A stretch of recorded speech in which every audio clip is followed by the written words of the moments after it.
Well, let's start with some of the basics. First of all, you'll notice I'm wearing high socks. The reason for the high socks is that ideally, when you're doing a deadlift, you drag the bar up your legs. And the socks are to prevent your legs from getting scratched up by the knurling on the bar. Why do we do that? It's called biomechanics. The further out the bar is from the center of your body, the harder it is, the less you can lift. So the closer the bar is and the weight is to the center of your body, the more you are able to lift. It's simple biomechanics. So that's one of the reasons that we bring the bar all the way in and ideally drag it up your shins when you're doing the deadlift. Now, you'll notice on the bar I have 10-pound plates, but they're bumper plates. They're the big plates. They're not the small 10-pound plates that you add to the bar when you're going up in weight. And the reason for that is the bar is supposed to be a certain height off the floor. So you can add smaller weights to this, but when you do your deadlift, you have to make sure you have bumper plates or the full-size 45-pound, what we affectionately call wheels, so that the bar is the proper distance off the floor. There are two main lifts for doing deadlifts. There's what's called conventional and sumo, and I will demonstrate both. A couple of issues to think about as you're learning to do the deadlifts. One of the things is it's real easy to start to curl, to bring the bar up as if you were curling. This is particularly true as you're learning the deadlift. I remember being told I was deadlifting 225 pounds and Alan Ertz told me, drop the weight now. You're curling, and if you curl with heavy weight, you can pull your bicep muscle off of your arm. So you have to be really careful and keep those arms really stiff and solid. The other is that you work your tricep muscles a lot, and so part of your training to be able to do stronger, heavier deadlifts is to make sure you work your shoulders and particularly your trap muscles, the ones right along the top of your shoulders connecting to your neck. It actually goes way down in your back. So those are things to be aware of. The other is grip.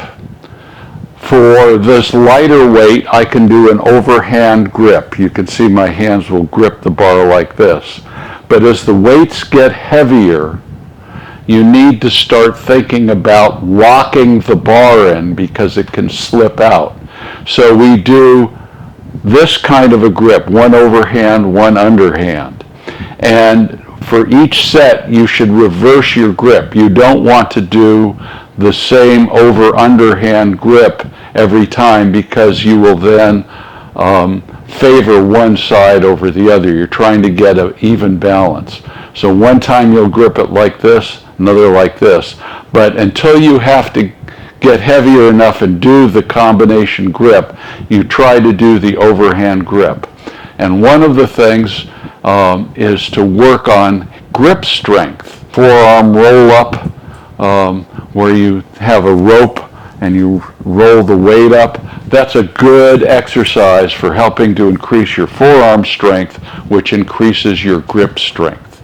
So I'm going to demonstrate, first of all, conventional deadlift. So what I'm going to do is I'm going to stand with my feet right up to the bar here, and then I'm going to put my hands outside of my feet, and I squat down. And you'll notice where the bar is. It's right against my shins. I'm holding the bar just outside my legs. I'm looking up. I'm going to take a deep breath and exhale. And notice that as I get to the top, my hips go forward and my shoulders go back. Let's do that again. So I'm right here. I've got the bar. I drag it up my shins. Hips go forward, shoulders go back. And then when I put it down under control. Now, one of the things that some places, this is usually true for rogue competitions, Rogue has, they will let people hitch. In other words, by putting the bar here and putting your knees forward, you get a little boost. This is illegal in United States powerlifting. That's not a legal lift. But for some, they allow that. I would suggest don't learn to do your deadlifts that way. You get much more proper form when you do it this way without hitching. So that's conventional. The other lift is what's called sumo. For me, I do not have as much strength on sumo as I do on conventional, but I will show it to you. It's usually shorter people who do better with sumo. But again, my feet are now wider apart, down where the knurling is, and my hands are closer together. I still squat, lift up, get tight, deep breath, and that's a sumo deadlift. We'll put it back down, we'll do it one more time.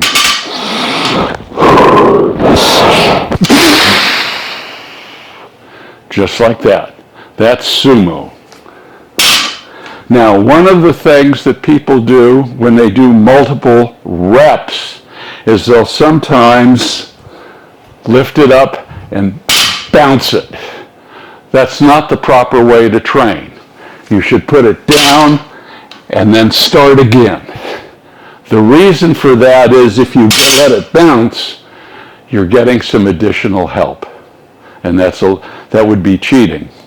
Also in competition, I know you're not training for competition, but you have to put the bar down under control. So just to make sure that you're in charge of that bar, you want to make sure when you lift it up, lock it out. That's lock out with the hips forward and the shoulders back, and you put it down under control. There's one more deadlift I want to show you. It's with what's called either a trap bar or a hex bar. You'll notice that it's 6 sides, and there's a lower handle down here, and actually that's higher handle and the lower handle. But you can step in the middle of the bar, and the weights are on either side. So when you step in the middle here, you're actually doing a very nice deadlift and having the weights balanced on either side. This is another way of doing deadlifts. Now you can squat down, look up. You don't need socks for this one because you're not dragging it up your shins, but the weight is actually centered in the center of your body, which is like perfect placement for maximum lift. So what you do, get tight, and again put it down under control. And that's you doing deadlifts with a trap bar or a hex bar. And many times you'll have those in a gym. It's another way of doing them, particularly if you didn't bring your socks. And also people have found that they can lift a little more weight doing hex bar deadlifts than they can doing regular bar deadlifts. I hope you enjoyed this video. I hope you have fun trying out deadlifts. Be careful, start light, work on form first. Form is critical. You don't want to get injured. You don't want to tear a bicep muscle. You don't want to injure your back. You got to make sure you squat down low enough, pick your head up, look up high, lift that bar, lock it out, put it down under control.